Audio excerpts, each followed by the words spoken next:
ଥରେ ଗୋଟେ ଜଙ୍ଗଲରେ 7 ଦିନ ଧରି ଝଡ଼ ବର୍ଷା ହେଲା।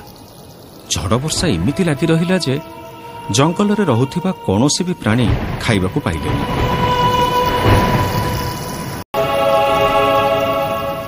ସେଇ ଜଙ୍ଗଲରେ ରହୁଥିଲା ଗୋଟେ ବିଲୁଆ। ସେ ଭୋକ ସହି ନ ପାରି ବାହାରକୁ ବାହାରି ଆସିଲା। ପ୍ରଥମେ ତା ଦୃଷ୍ଟିରେ ପଡ଼ିଲା ଗୋଟେ ଗୁଣ୍ଡୁଚି ମୂଷା।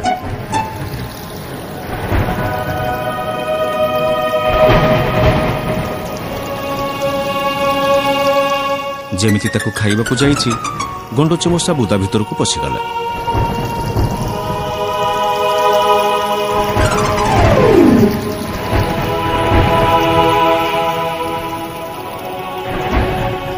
ତାପରେ ବିଲୁଆ କିଛି ବାଟ ଚାଲିବା ପରେ ଦେଖିଲା ଗୋଟେ ମୂଷାକୁ। ଯେମିତି ମୂଷା ପାଖକୁ ଯାଇଛି, ସେ ବି ଦୌଡ଼ି ପଳେଇଲା।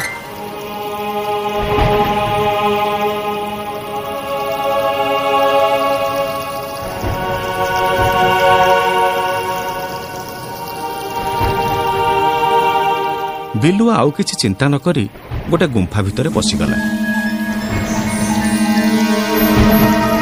ସେ ଗୁମ୍ଫାଟି ଥିଲା ଗୋଟେ ଭାଲୁର। ଭାଲୁ ସେତେବେଳେ ଗୁମ୍ଫା ଭିତରେ ନଥିଲା, କିନ୍ତୁ ଭାଲୁର ସ୍ତ୍ରୀ ବିଲୁଆକୁ ଦେଖି ପାଟି କଲା, ତୋର ତ ବଡ଼ ସାହସ। ସିଏ ନଥିବା ବେଳେ ଗୁମ୍ଫା ଭିତରକୁ ପଶିବାକୁ ତୁ କିଏ? କିଏ କହିଲା ତତେ ଏଠିକି ଆସିବାକୁ? ଯା ପଳା ଏଠୁ।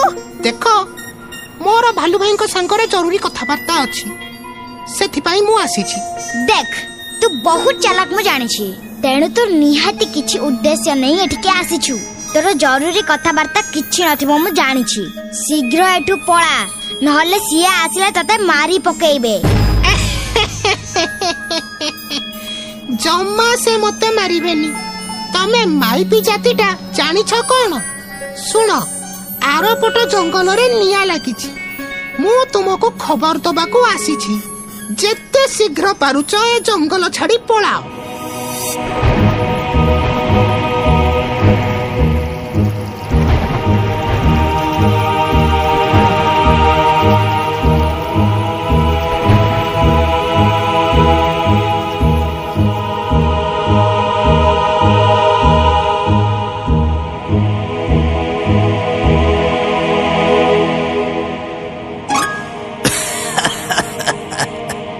ନିଆଁ ଲାଗିଛି? ଆରେ କୋଉଠି ନିଆଁ ଲାଗିଛି ରେ? ଏଇ 6-7 ଦିନ ହେଲା ବା ଖାଲି ବର୍ଷା ଚାଲିଛି ଜଙ୍ଗଲରେ। ତା ମାନେ ଇଏ ଆମକୁ ଠକୁଥିଲା? ୟାକୁ ଧର ଆଜି ଖାଇବା, ୟାକୁ ଜମା ଛାଡନି।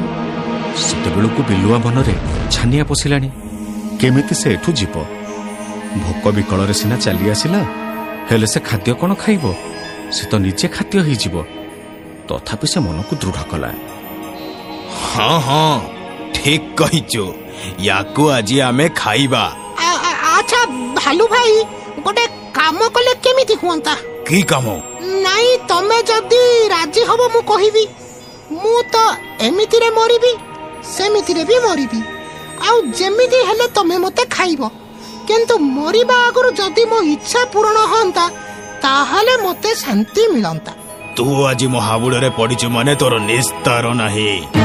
କହ, କ'ଣ ତୋର ଶେଷ ଇଚ୍ଛା? କହ, ମୁଁ ତୋର କଥା ରଖିବି। ଭାଲୁ ଭାଇ, ମୋର ବହୁତ ଦିନରୁ ଠେକୁଆ ମାଂସ ଲୋଭ ଥିଲା। ଠେକୁଆ ମାଂସ ଟିକେ ପାଟିରେ ବାଜିଲେ ମତେ ଶାନ୍ତି ମିଳିବ। ମୁଁ ଠେକୁଆକୁ ଖାଇବି, ଆଉ ତମେ ମତେ ଖାଇଦବ। କଥା ସରିଲା? ମତେ ଏ କଥା ଜମା ଠିକ ଲାଗୁନି। ଆମେ କାଇଁ ଏ କଥା ରଖିବା? ଇଏ କିଏ କି? ତୁ ଚୁପ୍ କର। ମୁଁ ତାକୁ କଥା ଦେଇଛି ମାନେ ସିଏ ଠେକୁଆକୁ ଖାଇବ। ତୁ ଖା ବିଲୁଆ, ଶୀଘ୍ର ଖା। ତୁ ଖାଇସାରିଲେ ମୁଁ ତତେ ଖାଇବି।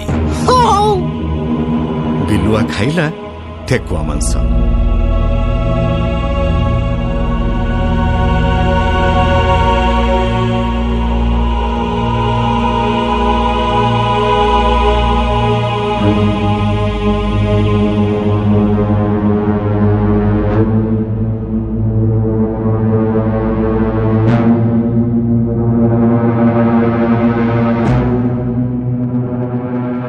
ଖାଉ ଖାଉ ଖଞ୍ଜରେ ମାରିଲା ଚମ୍ପଟ ଅଧାରୁ।